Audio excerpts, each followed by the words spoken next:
Welcome back to Homepage. Online security is never 100% guaranteed. Even McAfee had to deal with a major security breach last month, and that's their business. Joining me now with some tips on how to protect your computer is Jason Remillard from 54f3.com, and that's pretty big because McAfee, as far as the market's concerned, is a huge security software provider, and you're a competitor of McAfee.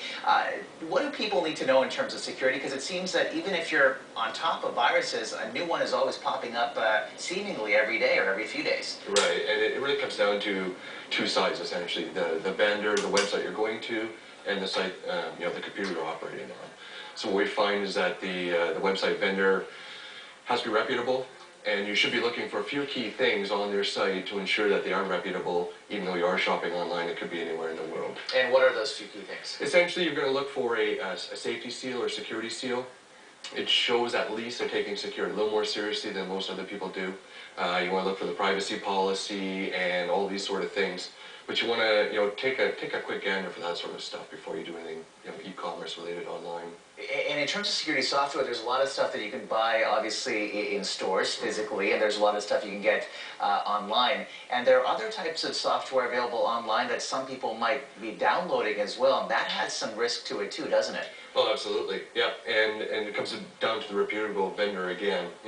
Firms like Two Cows for freeware is a great source for that sort of stuff, and Amazon for commercial grade software. So walk us through it. Somebody has just bought a computer from, assuming a pretty reputable place. Right. What do they need to know to make sure that their computer is really up to speed? And also, how frequently should they be changing their security software? Right. The primary thing you want to do when you buy a new machine is ensure you subscribe to their antivirus system that's pre-built. Most of them come with a very good solution. McAfee's one of them. There are many others, Norton Antivirus, these sort of things. You want to keep those patterns up to date. Usually means you got to pay a little bit of money, but it's going to save you a lot of heartache in the future. And talking about money, these are tough financial times, and people are watching their dollars and cents pretty closely. I know I am. How much should a software like this cost, which is good? Yeah, desktop antivirus should run you, more than $40 a year. There are a few free sources. Kaspersky Antivirus is one of them out of Russia. Does a very good job. Google that one, and they're for free on your desktop. And I've heard of the term patch used for security software or patches. What exactly are those? Essentially, a patch is an upgrade to the software. Instead of, it's much like a renovation in your home. Instead of renovating the whole thing, just change the door. You're going to put a patch on, which is essentially a new wall or a new door to support your new requirements. When you talk about viruses, in terms of getting into the psyche of people who create these things, what do you think it is about the draw of creating a virus that could potentially destroy hundreds of thousands, if not millions, of computers? Because there are some viruses that we've heard of which are in fact global in nature. That's right. Yeah, most of them are global, and most of them are actually recruiting for bot networks, which are essentially remote robots controllable by some master hacker somewhere in the world, and usually it's for-profit type of opportunities. Phishing is a big one, getting your credit card numbers, these sort of things online, and advertising or spamming is another big one as well. And so are there people with these security companies that are dedicated to monitoring these viruses on a minute-by-minute basis to make sure that they don't get out of hand? Yeah, and definitely there's a few sites out there that actually report cross-site vulnerabilities, which are even worse than an antivirus, a virus problem, because now you could be going to a major website and have it represented by someone else.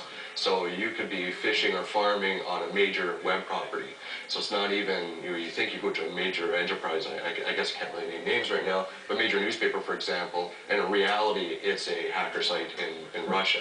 And that's the latest worm that came out recently, it was recruiting websites as bots and interjecting its own code into the system. So the tactics are changing as well and becoming a little bit more sophisticated. What can people find on your website if they go on it? From the safe perspective of 54F3, we tend to focus on the business side. So what we're trying to do is ensure that we're protecting the business owner and the website owner from those types of opportunities and protecting their brand.